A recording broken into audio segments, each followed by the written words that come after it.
they called her name Helen. Mm-hmm. Remember, Helen was the matriarchal founder of Greece who was usurped by the patriarchy of Rome and replaced. They call that beheading the god um in the old text. So by switching her into a man, they switched gender roles to patriarchy. So the Jupiter energy is the energy of the gift givers, right? The bounty. But the Saturnian energies, what made me made this question take me to the Saturnian energies is because before this moon was here, we was governed by the moon of Saturn known as Lilith. Mm.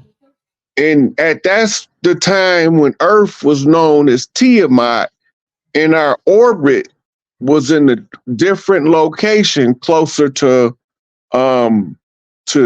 Jupiter than it is to Mars. Right?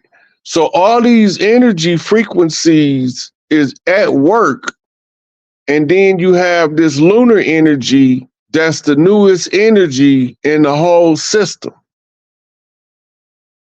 Right? So to give y'all some insight of what I'm talking about, it's a book called Our Mysterious Spaceship Moon. And then they got a part 2 to it. It's not a novel.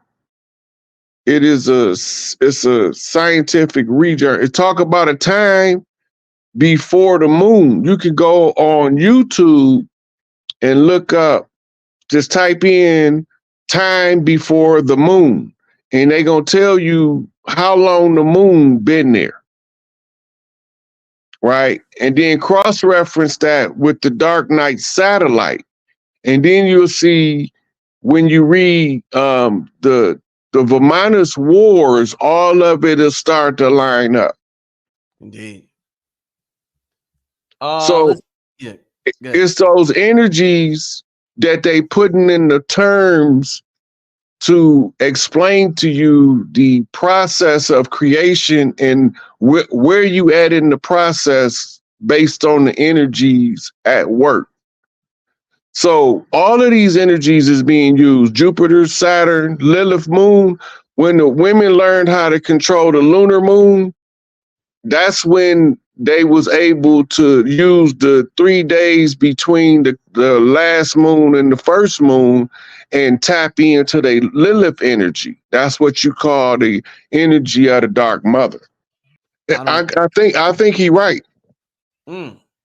It's because Avatar is also telling you about your ability to tap into the 4 elements.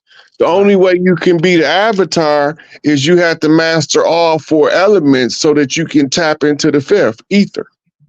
Indeed. Indeed. Once you tapped into the ether, you tapped into pure spirit. Orgone. Tapping into your ancestors, you first have to understand how they're going to talk to you. So you have to develop your perception so that you'll know how your ancestors are going to communicate. And they'll help you get through the most difficult times once you tap in. And most people, they want to tap into the ancestors, but religion got them scared to make an ancestral altar, which ain't nothing but what you call a family photo array on the wall of ancestors, your grandfather, your great-grandfather, like that. That's an ancestral altar as well, but most of us don't know it. Normally, we have a choice, but we normally come back as the highest form of conscious sentient being on the planet because we able to operate and tap into all of the lower frequencies that will once we learn the process. So it would make sense to come back as something less when you can communicate and experience it without becoming it. So we choose to come back as humans, but you do have some that choose to come back as other species. Let's get to the next question. What's the symbolism to the horses running in blood in London? I just heard about that today. Go to Revelations, and it said, and the blood would be up into the horse's bridle. It's telling you a time.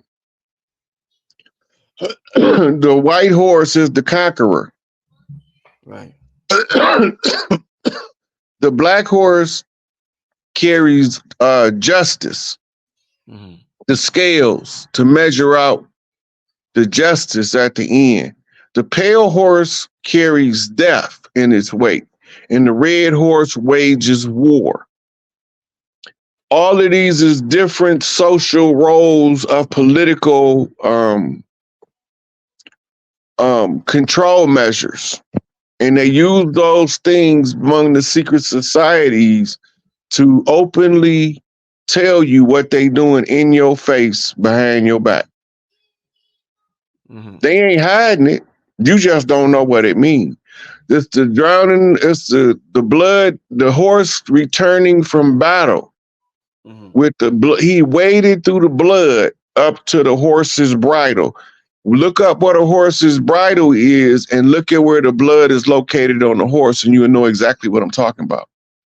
The Pokemons is an exaggeration of how to use certain energies.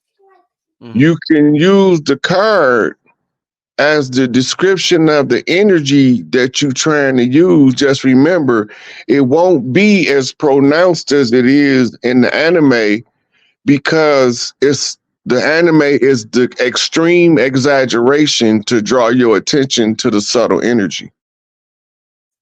Look, and it's people that's coming here and been coming and going. So if the firmament can't be, the human technology is probably blocked.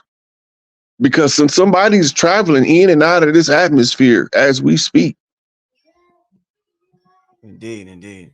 The color of the drones tell you what their purpose is. Normally, if they paint it black, the blacked out is the stealth mode. It's the military normally, or somebody that's using military color code.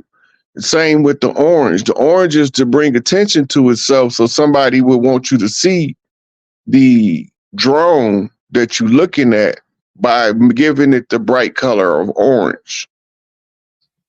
When you learn how to find your life path number, and then you learn what the numerology of it is, your birth date will tell you your purpose, and you have to determine yourself what that purpose look like, because it's your purpose.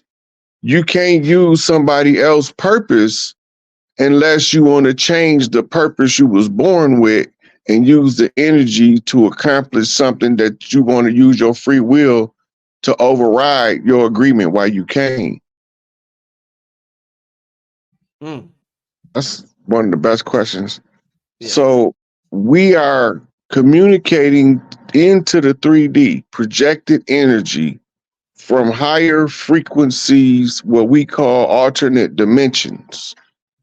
As the energy moves faster up the dimensions, you are embodying higher frequencies of energy in the physical.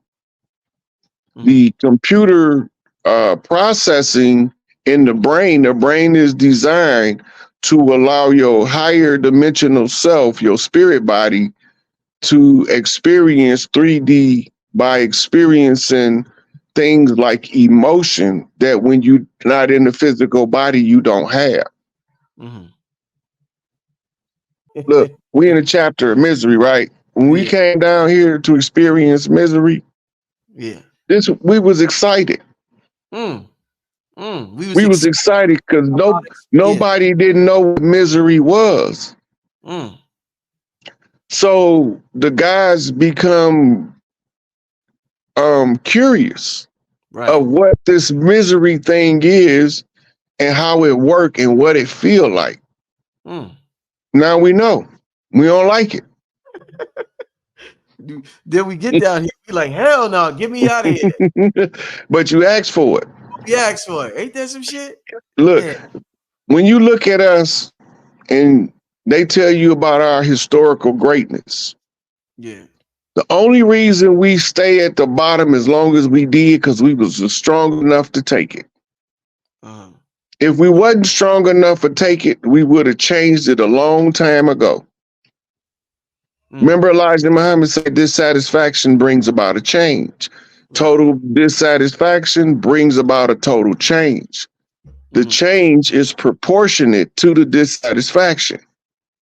Now, everybody understand the chapter of misery, even if they didn't directly experience it, the observer effect still penetrates them through the sympathy link and the empathy link to make them know it's feel just as bad to hold somebody down as it is for somebody to hold you down.